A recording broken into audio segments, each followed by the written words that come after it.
Le ciel au-dessus de l'Afrique a changé. Il y a quelques jours, 3 satellites, construits par des Africains, ont déchiré l'obscurité du Sahel. Ibrahim Traoré, capitaine de cette mission spatiale, a prononcé une phrase qui a marqué un tournant historique. Nous pouvons voir maintenant et ils ne peuvent plus se cacher. Ce moment a réécrit le destin du continent. Ce qui semblait impossible pour une nation enclavée, sans accès à la mer ni à des ressources infinies, est désormais une réalité. Mais cette victoire, qui dérange les puissances mondiales, soulève des questions cruciales. L'Afrique peut-elle réellement prendre son indépendance dans les cieux? Et que signifie ce changement pour l'ordre mondial actuel?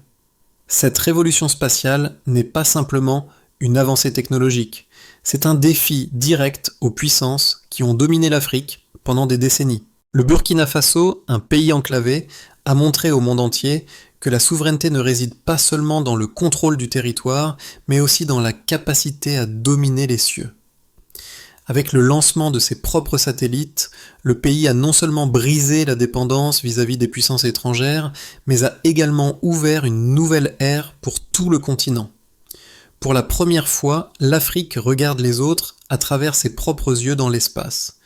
Ibrahim Traoré a compris que le ciel n'est plus un domaine réservé aux puissances occidentales.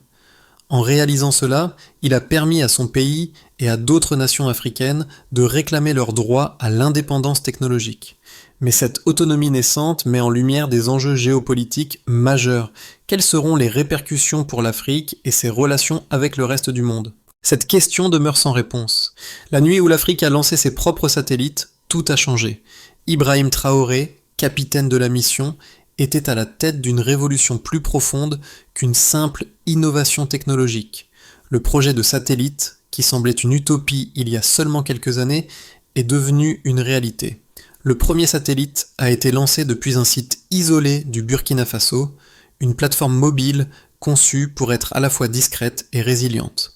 Ce projet ne se limitait pas à la simple fabrication de matériel, mais visait à redéfinir la souveraineté d'un continent longtemps dominé par les puissances étrangères. L'Afrique, souvent vue comme un terrain de jeu pour les nations extérieures, a maintenant des yeux dans l'espace, capable de surveiller ses propres frontières et de participer activement à l'ère spatiale. Ce n'était pas seulement une question de technologie, mais aussi une question de pouvoir. Le Burkina Faso, en prenant l'initiative de construire ses propres satellites a défié les attentes mondiales. Le projet a pris forme sous la direction de Ibrahim Traoré, qui a rapidement compris que la véritable indépendance passe par la maîtrise de l'espace. Dans les coulisses de ce projet audacieux, les ingénieurs burkinabés, formés en Chine, ont travaillé sans relâche pour créer une infrastructure spatiale capable de rivaliser avec les grandes puissances. En dépit des défis économiques et logistiques, ils ont prouvé que même les nations les plus modestes peuvent conquérir les étoiles. Lorsque le premier lancement a eu lieu, le monde a été stupéfait. Une nation sans littoral, sans moyens financiers énormes et sans accès direct à l'espace a réussi à faire décoller un satellite. Cela a non seulement marqué un tournant pour le Burkina Faso, mais aussi pour toute l'Afrique. Le continent, longtemps réduit au rôle de spectateur dans les affaires mondiales, était désormais acteur de sa propre destinée. Mais la question demeure, cette prise de pouvoir dans l'espace changera-t-elle la dynamique mondiale ou simplement l'équilibre régional en Afrique? À la tête de cette révolution technologique, Ibrahim Traoré a joué un rôle décisif. En tant que capitaine de la mission spatiale, il a non seulement orchestré le lancement de satellites, mais a également inspiré une vision nouvelle pour l'Afrique. Avec sa conviction inébranlable, il a montré que la souveraineté ne réside pas uniquement dans le contrôle des terres, mais dans la capacité à contrôler les outils stratégiques du XXIe siècle, l'espace. Traoré a compris que le destin de l'Afrique ne devait pas être dicté par des puissances étrangères qui depuis trop longtemps ont monopolisé l'accès à l'espace et aux technologies associées. Le lancement des satellites burkinabés n'a pas seulement été un acte de défiance envers les anciennes puissances coloniales, mais aussi une affirmation de la place de l'Afrique dans la scène mondiale. Sous la direction de Ibrahim Traoré, une équipe d'ingénieurs burkinabés formés dans des institutions chinoises a réussi l'impossible. C'était une première pour l'Afrique, une nation sans accès à la mer, sans ressources illimitées, sans infrastructures spatiales développées, réussit à prendre les commandes de sa propre destinée en orbite. Mais ce n'était que le début. Le succès de cette mission a eu des répercussions bien au-delà du Burkina Faso. Ibrahim Traoré, en se battant pour la souveraineté spatiale, a ouvert la voie à une Afrique plus indépendante et unie. La mise en orbite de ces satellites a envoyé un message clair au monde. L'Afrique a désormais les moyens de se défendre, de se surveiller et de s'exprimer librement. Le ciel n'est plus un territoire contrôlé par des puissances extérieures, mais un domaine d'autonomie pour le continent. La mission spatiale du Burkina Faso, dirigée par Ibrahim Traoré, a marqué un tournant historique. L'objectif initial était clair, briser la dépendance de l'Afrique vis-à-vis des puissances étrangères et permettre au continent de prendre en main sa propre destinée, à commencer par l'espace. Le processus a commencé bien avant le lancement des satellites. À Ouagadougou, la capitale burkinabé, dans une salle obscure de décision, une série de réunions secrètes ont eu lieu. Ibrahim Traoré et son équipe se sont réunis avec des experts internationaux pour discuter des obstacles technologiques et des défis géopolitiques. Mais il n'a jamais envisagé un plan qui soit limité par les difficultés. Plutôt, il a embrassé l'idée de l'impossible. Le premier défi majeur fut la construction de la plateforme mobile capable de lancer des satellites. Contrairement aux complexes spatiaux traditionnels, souvent installés dans des régions stratégiques bien établies et protégées, cette plateforme devait être agile, discrète et résistante aux conditions extrêmes du Sahel. Chaque composant, chaque souche de la fusée a été conçue avec la conscience qu'il fallait contester un modèle de dépendance coloniale. En formant des ingénieurs locaux, Ibrahim Traoré a évité de tomber dans le piège d'une simple assistance technique. Il a mis l'accent sur l'autonomie et l'innovation locale. 6 mois après que le projet ait été lancé, le premier satellite a pris son envol depuis une zone désertique éloignée des regards internationaux. Ce lancement, contrairement à d'autres, ne s'est pas déroulé avec une grande fanfare ni de protocole de sécurité strict. C'était un acte de défi silencieux, dans l'obscurité de la nuit, où seuls les ingénieurs et les officiers militaires burkinabés étaient témoins de l'histoire qui se faisait. La fusée s'est élevée dans le ciel, rompant la tranquillité du désert et a atteint l'orbite avec succès. Lorsque les premiers signaux ont été captés par la station de contrôle à Ouagadougou, un sentiment indescriptible de fierté a envahi la salle. Ce n'était pas seulement un accomplissement technologique, mais un acte symbolique. L'Afrique, une terre longtemps dominée, pouvait désormais regarder en arrière et se défendre sans demander l'autorisation à des puissances extérieures. Les répercussions de ce lancement ont été immédiates. Dès les premiers tests en orbite, des analystes des puissances occidentales ont détecté les signaux émis par les satellites burkinabés. Mais ce n'était pas simplement une perturbation technologique, c'était un message fort. Le Burkina Faso n'était plus un observateur passif de l'espace. Le pays avait acquis sa propre voix, son propre regard, et cela a ébranlé les fondations de l'ordre géopolitique établi. À peine quelques heures après le lancement, les États-Unis ont exprimé leurs préoccupations à travers des canaux diplomatiques officiels. Les satellites burkinabés, opérant en dehors de l'influence de l'Occident, ont commencé à susciter des inquiétudes dans les milieux militaires américains, notamment en ce qui concerne la sécurité de leurs opérations dans la région. L'Afrique, une fois perçue comme une zone à surveiller, était désormais équipée pour observer, surveiller et analyser. Ce lancement a également mis en lumière l'une des plus grandes vérités géopolitiques. L'Afrique, longtemps soumise à l'influence étrangère, est désormais capable de redéfinir sa place dans le monde. Ibrahim Traoré, en utilisant des technologies accessibles et des partenariats stratégiques, a permis au Burkina Faso de s'affirmer comme un acteur autonome dans le domaine spatial et par extension un modèle pour d'autres nations africaines. Les semaines qui ont suivi ont vu un changement dans la dynamique régionale. D'autres pays africains ont exprimé leur intérêt pour des collaborations spatiales avec le Burkina Faso. Ce n'était plus seulement une victoire pour un pays, mais pour tout un continent. La réponse mondiale à ce défi technologique et à la souveraineté qu'il représente est une question qui continuera de hanter les dirigeants occidentaux. En analysant les données collectées par ces nouveaux satellites, les experts ont pu évaluer l'impact concret de cette mission audacieuse. Les premiers chiffres ont révélé une série de changements notables. La capacité de surveillance, les communications sécurisées et surtout l'indépendance acquise dans la gestion de ces systèmes. Tout d'abord, les satellites ont permis au Burkina Faso de surveiller ses propres frontières de manière efficace et autonome. Avant cela, la surveillance des territoires burkinabés dépendait largement des satellites étrangers. Les informations fournies par ces derniers étaient souvent filtrées, politiques et, dans de nombreux cas, non disponibles en temps réel. Mais avec les nouvelles capacités spatiales du Burkina Faso, les autorités ont désormais accès à des images en temps réel, permettant une meilleure gestion des frontières et des ressources naturelles. La capacité de suivre les mouvements à travers le Sahel a renforcé la sécurité nationale, un enjeu crucial pour une nation enclavée, confrontée à des menaces terroristes et à des activités illégales. Ensuite, en termes de communication, les satellites ont permis de créer un réseau sécurisé, totalement indépendant des systèmes de communication traditionnels dominés par des acteurs étrangers. Ce système a non seulement assuré des lignes de communication internes, mais a également facilité la mise en place de ponts entre les pays africains. Grâce à la technologie de transmission cryptée, les informations stratégiques, qu'elles soient politiques, militaires ou économiques, sont désormais protégées contre l'espionnage et les manipulations extérieures. Ce changement a renforcé la souveraineté du Burkina Faso et de ses voisins, leur permettant d'assurer un meilleur contrôle sur leurs propres données. Enfin, la mise en orbite des satellites a eu un impact sur l'économie locale.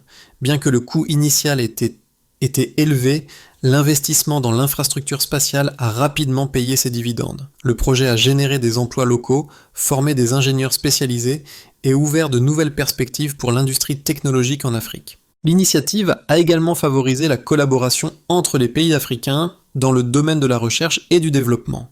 En permettant aux nations du continent de développer leur propre expertise dans le domaine spatial, Ibrahim Traoré a pavé la voie pour une Afrique capable de jouer un rôle de premier plan dans l'innovation technologique mondiale. Les répercussions internationales de ce projet ne peuvent pas être ignorées. Selon des rapports internes, les États-Unis ont enregistré des perturbations dans leur système de surveillance militaire dans la région du Sahel.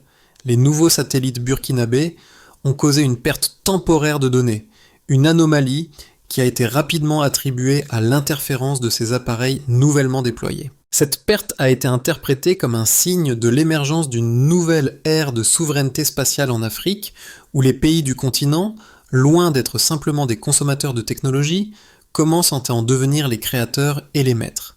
Bien que le lancement des satellites burkinabés ait été salué par certains comme un acte de souveraineté et de progrès, d'autres ont rapidement soulevé des préoccupations concernant les implications géopolitiques de cette initiative. D'un côté, des voix affirment que ce développement technologique est une avancée historique pour l'Afrique. L'initiative du Burkina Faso montre que même les nations les plus pauvres peuvent se défendre contre les intrusions extérieures et même jouer un rôle clé dans l'ère spatiale. Ibrahim Traoré et son équipe ont démontré que la souveraineté n'est pas un concept limité aux grandes puissances, mais quelque chose qui peut être acquis par des nations désireuses de prendre leur destin en main. Les satellites ont renforcé la position du pays en matière de sécurité et d'autonomie, tout en stimulant l'industrie technologique en Afrique. De plus, la capacité à surveiller les frontières et à protéger les données sensibles sans dépendre des puissances étrangères a permis au Burkina Faso de se libérer du contrôle technologique imposé par les États-Unis, l'Europe et même la Chine. Ce modèle, s'il est adopté par d'autres nations africaines, pourrait voir émerger un continent plus uni et indépendant. Cependant, certains analystes soulignent les risques potentiels que cette autonomie spatiale pourrait engendrer. La maîtrise de l'espace et des technologies associées est certes une avancée, mais elle pourrait aussi introduire des tensions géopolitiques. Les puissances occidentales, en particulier les États-Unis, ont exprimé des inquiétudes concernant la sécurité régionale et les implications de cette nouvelle indépendance spatiale. Si l'Afrique devient véritablement autonome dans le domaine de l'espace, elle pourrait s'opposer aux intérêts stratégiques des nations occidentales, en particulier dans la gestion des ressources naturelles et la surveillance militaire.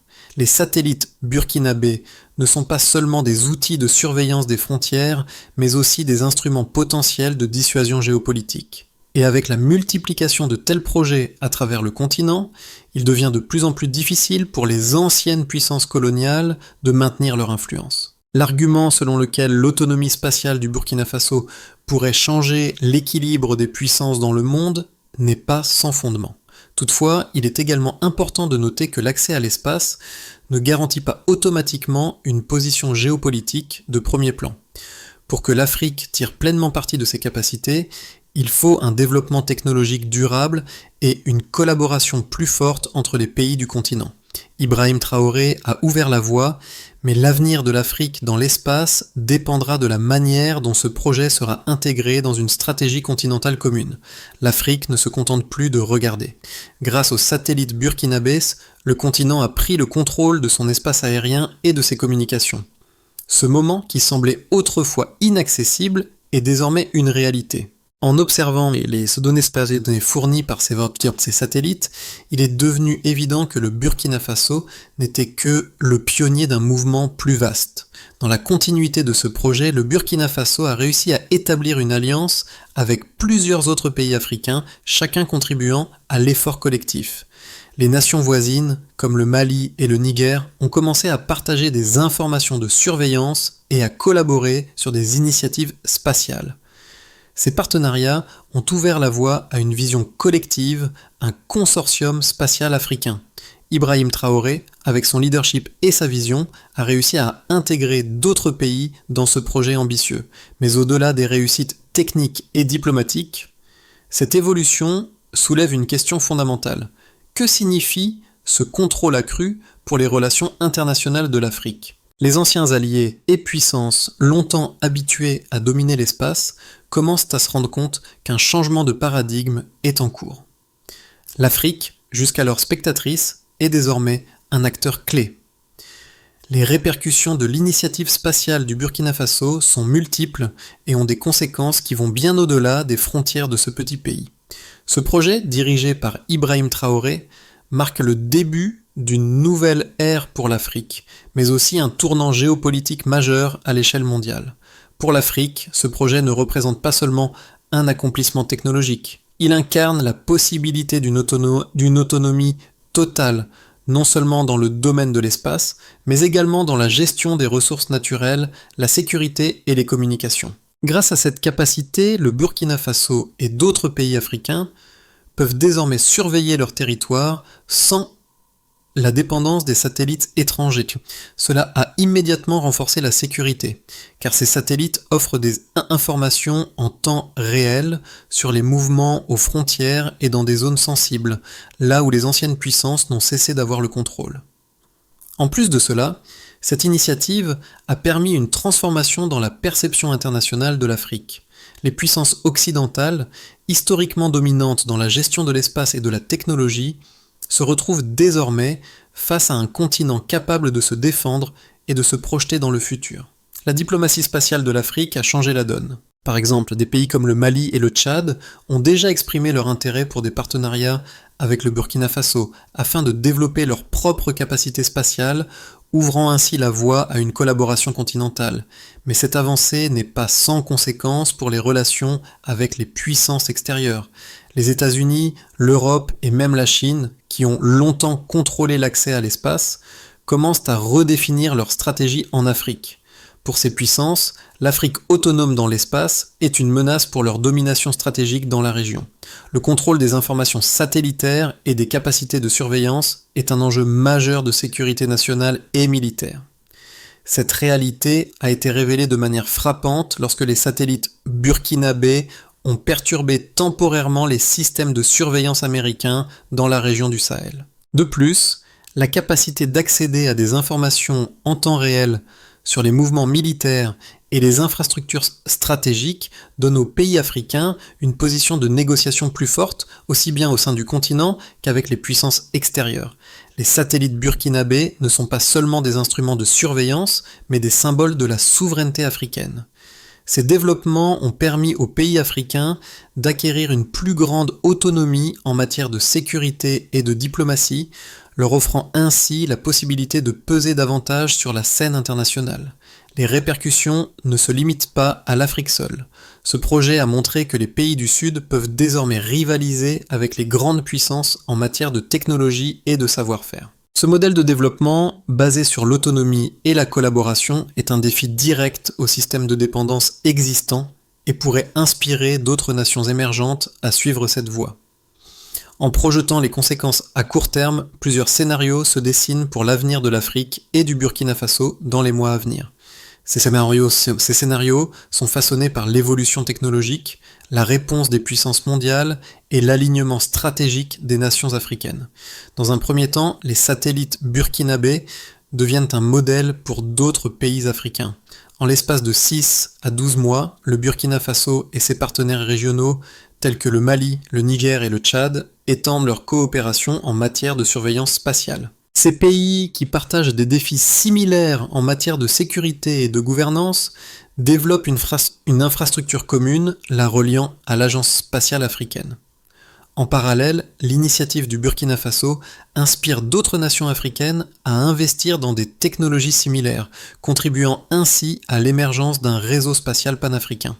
Cette évolution aurait pour effet d'accroître l'indépendance technologique du continent et de renforcer sa position dans les négociations internationales, notamment sur les questions de sécurité et de ressources naturelles. Dans un scénario plus optimiste, cette dynamique pourrait se transformer en une véritable coalition d'États africains dans l'espace. L'initiative burkinabé pourrait être l'étincelle qui déclenche un changement radical. En 18 mois, un consortium spatial africain pourrait voir le jour, avec des infrastructures partagées et des protocoles de sécurité communs.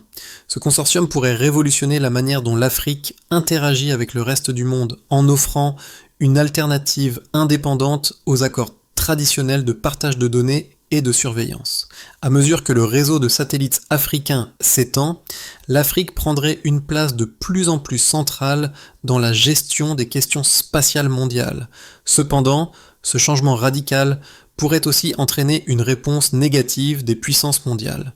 Dans un scénario pessimiste, les États-Unis, l'Union européenne et d'autres puissances pourraient réagir en imposant des sanctions économiques ou en cherchant à déstabiliser les efforts africains. Ils pourraient également redoubler d'efforts pour maintenir leur influence sur le continent par le biais d'alliances stratégiques ou de pressions diplomatiques. Le Burkina Faso et ses alliés pourraient se retrouver dans une position plus isolée, avec des tensions croissantes dans les relations internationales. En conséquence, l'initiative spatiale pourrait se heurter à des obstacles politiques et économiques, ralentissant ainsi l'avancement de l'Afrique vers une autonomie totale.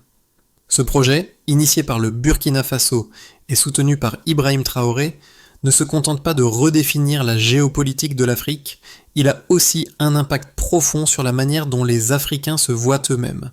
Ce n'est plus un continent périphérique, mais un acteur central dans un domaine où il n'était que spectateur il y a encore peu de temps. L'Afrique, qui a longtemps été dominée par des puissances étrangères, commence à revendiquer son droit à l'autonomie dans un secteur stratégique majeur. Pour les citoyens africains, ce projet est un message puissant. L'Afrique peut être indépendante, elle peut maîtriser ses technologies et construire son avenir. Que ce soit à travers l'éducation, l'innovation ou la diplomatie, ce projet inspire une nouvelle génération d'Africains, plus fiers et plus déterminés à s'impliquer dans la construction de leur propre avenir. À Bamako, des étudiants en ingénierie ont suivi de près le projet burkinabé, s'imprégnant de l'idée que l'impossible est désormais à portée de main. De jeunes ingénieurs et chercheurs africains commencent à rêver d'un avenir où ils ne seront plus obligés de quitter le continent pour réaliser leurs ambitions. Pour les Africains de la diaspora, ce projet représente une opportunité unique de contribuer au développement de leur continent d'origine. Il offre un modèle de collaboration, de partage de connaissances et d'autonomie qui pourrait être reproduit dans d'autres domaines vitaux comme la médecine, l'agriculture et l'énergie renouvelable. Ce projet spatial est un appel à l'action pour tous les Africains, leur rappelant que l'avenir du continent dépend en grande partie de leur capacité à se prendre en main et à ne pas dépendre des puissances extérieures. L'initiative spatiale du Burkina Faso, portée par Ibrahim Traoré, est bien plus qu'un simple projet technologique. C'est une démarche globale pour redéfinir la position de l'Afrique dans le monde. Mais, pour que ce succès perdure et se développe à l'échelle du continent, il est essentiel de mettre en place un plan stratégique clair et coordonné. Tout d'abord, la formation d'une nouvelle génération d'ingénieurs, de scientifiques et de techniciens à l'échelle africaine doit être une priorité. Les partenariats avec des institutions internationales pour l'échange de savoir-faire, tout en valorisant les capacités locales, permettront de construire un écosystème de recherche durable. Cela inclut la création de centres de formation spécialisés, en particulier dans les domaines de l'ingénierie aérospatiale, des technologies de l'information et de la cybersécurité. Ensuite, il est crucial de renforcer les partenariats entre les pays africains. La mise en place d'un consortium spatial panafricain dans lequel chaque pays contribue selon ses capacités serait une étape essentielle. Cela permettrait non seulement d'échanger des données et des technologies, mais aussi de développer des infrastructures partagées pour réduire les coûts et maximiser l'efficacité. Enfin, la collaboration avec des acteurs non africains, notamment la Chine et d'autres pays émergents, pourrait offrir des opportunités d'échange de technologies et de ressources. Toutefois, il est essentiel de garder une autonomie stratégique et de veiller à ce que les partenariats respectent les principes d'indépendance et de souveraineté africaine. Le chemin à parcourir est encore long, mais le modèle burkinabé est un pas décisif vers un avenir où l'Afrique prendra pleinement en main son destin technologique. À travers le ciel étoilé du Sahel, 3 satellites brillent désormais, symbole d'une Afrique émancipée. Ce qui semblait impossible, devenu réalité grâce à la vision de Ibrahim Traoré, illustre la force d'un rêve porté par la détermination. Ces satellites, nés de la volonté d'un petit pays sans accès à la mer, racontent bien plus qu'une avancée technologique. Ils incarnent l'esprit d'une Afrique prête à se défendre, à s'élever et à se montrer fière de son avenir. Ce n'est pas simplement un projet spatial, mais un changement de paradigme. La nation burkinabé, par cette prouesse, a démontré que la souveraineté ne se limite pas à la terre, mais s'étend aux cieux. Ibrahim Traoré, avec sa vision audacieuse, a insufflé un vent de changement non seulement au Burkina Faso, mais dans tout le continent africain. Les jeunes d'Afrique, comme Aminata, une jeune fille dans un village reculé, peuvent maintenant lever les yeux et voir un avenir où leur potentiel est sans limite. Les étoiles ne sont plus un domaine réservé. Aujourd'hui, elles appartiennent à l'Afrique. Le voyage de l'Afrique vers l'autonomie technologique est loin d'être terminé. Mais aujourd'hui, grâce à des pionniers comme Ibrahim Traoré, un nouvel espoir éclaire l'horizon. Les pays africains, unis par un objectif commun, commencent à voir qu'ils ont le pouvoir de façonner leur destin. Le ciel, autrefois dominé par des puissances étrangères, est désormais un terrain de souveraineté pour l'Afrique. Et vous, qu'attendez-vous pour faire entendre votre voix dans cette révolution ? L'avenir de l'Afrique ne dépend pas seulement de ceux qui gouvernent, mais aussi de chacun d'entre nous. Engagez-vous, soutenez l'innovation africaine, et ensemble, faisons en sorte que l'Afrique devienne une force incontournable sur la scène mondiale. Le voyage a commencé, mais il ne se termine pas ici. L'Afrique a les moyens de s'élever, de briller et de diriger. Rejoignez-nous, et ensemble, regardons l'Afrique atteindre de nouveaux sommets, non seulement dans l'espace, mais dans tous les domaines.